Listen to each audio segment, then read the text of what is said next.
Hello. This is my Johnson 70 from my boat project that I've been doing for roughly about a year. I know 6 months I posted a video on this motor, and it was in terrible condition. I'm telling you, horrible condition. Uh, from the last video you saw, I had some like makeshift harness. I wasn't getting spark on all the cylinders.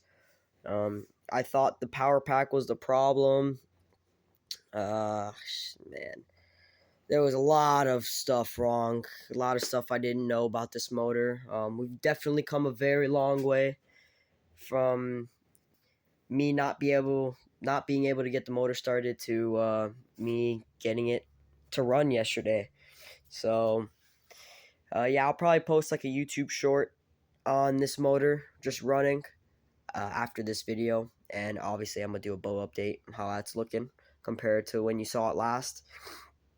But last time I had this motor on video, had a really crappy harness. I bought new harness. I bought the harness from here back. Bought that separately, and then I bought the plug. It was just cheaper that way. This was like $40, and then this was like 10 or something like that. So this whole harness was way cheaper than what could have gotten it for if I didn't buy it separately. Uh, the reason I wasn't getting spark on these cylinders last video was the kill switch, the black and yellow. It was, I'm guessing there was an open circuit or something like that. I don't know, but uh, I once I got the harness and everything started to run. Everything started to work. So I got the harness all rigged up, all the ones that need to go to the bar. Obviously, you got temperature, then you got the kill switch, which this actually runs through a clip. So it runs through a clip, and then it comes straight to the power pack. Then you have the choke going straight to the primer solenoid or fuel solenoid, and then carbs. Carb kit worked amazingly. That works. Uh, I got a new starter because that one burnt out. Old age, it's from the 80s, so 82 actually. So yeah, the motor runs. I got it to run. Last time I had the motor off, the lower unit was off. I did the water pump. That's done. Oh, since then, the key that I originally had on it was bad, so went to West Marine, got myself a new key and kill switch. So key and kill switch, they both work. It looks bad, messy right now, but obviously I'm gonna clean it up. I still have to do trim relays, but I'm gonna do that when the motor is on the boat. Uh, I had to redo a couple of the fuel lines, but fuel pump's good. I put the old starter solenoid back on it because the new one that I had bought in the previous video, it was plastic junk and it broke every 2 seconds. So this one is the original. It works. If it breaks, I got like four. You probably see them. I still got like four right over there. So yeah, motor runs. Got to run. So oh, just so let people out there know if they're ever having this problem, if they somehow come across this video and I help solve their problem. If you're ever getting spark on, like, let's say the bottom two cylinders, but you're not getting spark on this cylinder, or vice versa, or you're getting spark on this one but not these two. If you're getting spark on one of those cylinders, check your wires to your power pack to your coils. If all your wires are good from your power pack to your coils, they're all connected properly, look at your timer base, okay? These wires they run from the stator to the power pack, and then from the power pack to the coils. Now, what happened to me is one of these prongs were pulled out, and when the prong was pulled out, it wasn't getting connection to this top coil. It wasn't getting it like a direct, connection. So everything else was connected except for the top one. The bottom two were getting sparked, but the top one wasn't. I checked the timer base. I saw that the prong was pulled out. I pulled the prong back in, plugged it back in. I got spark on the top cylinder. So sometimes it's not always your coils. It's not always your power pack.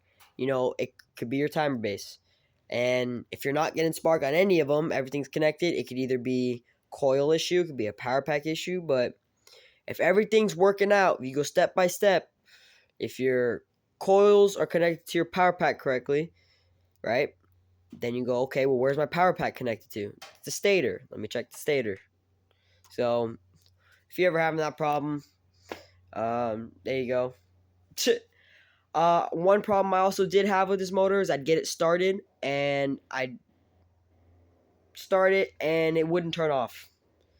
Don't worry, it could either be your kill switch, or you have a faulty key. I got a new key.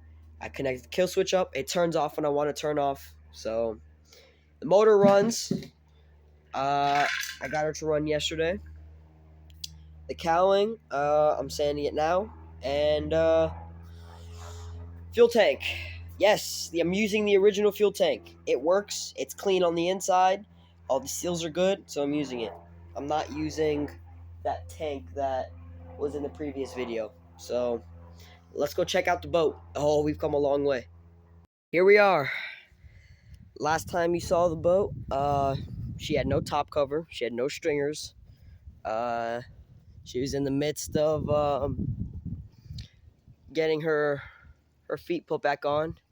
And since that video, 6 months ago, we've got the stringers in, the floor in. The floor's not done. I still need to patch up some work, sand it down. I have the carpet in there. I sanded down the whole top cover. Whole top cover is sanded. Except for a couple spots, of course. So I got like those patched up holes I gotta do. Don't mind this. This is just wood from outside. The motor or the boat, I'm sanding. See the red? I consider that the water line. So I sanded from that line up this whole section. If you see that boat over there, that's like a seafoam green. I kind of like to call it a Bahama blue. We are spraying it that color. So it's going to be that color from there up. And then the top cover, I sanded it, and it's going to be all white. So she's come a long, long way. The biggest pain in the butt was getting this top cover to fit back on the hull, because obviously when you don't have the cover off, when you have the cover off for months, things tend to expand and not fit correctly. So I ended up getting it to fit. I screwed the top cover in, all the necessary holes. I even caulked. I caulked the seam. So the seam, I caulked it. And then next step for the boat is to spray it. We're going to spray, obviously, primer, and then sand the primer, and then paint it, spray it. So then the rub rail goes back on. Then I got a new winch for it, new jack. We're going to be fixing this once the whole boat is done, because I don't want to worry about things that don't correlate to the boat right now, which, funny enough, how I say that, we did bunks on this boat. We put bunks on it. I told you guys in previous video, I think rollers are dumb. I don't like them. I don't want my boat rolling off of my trailer.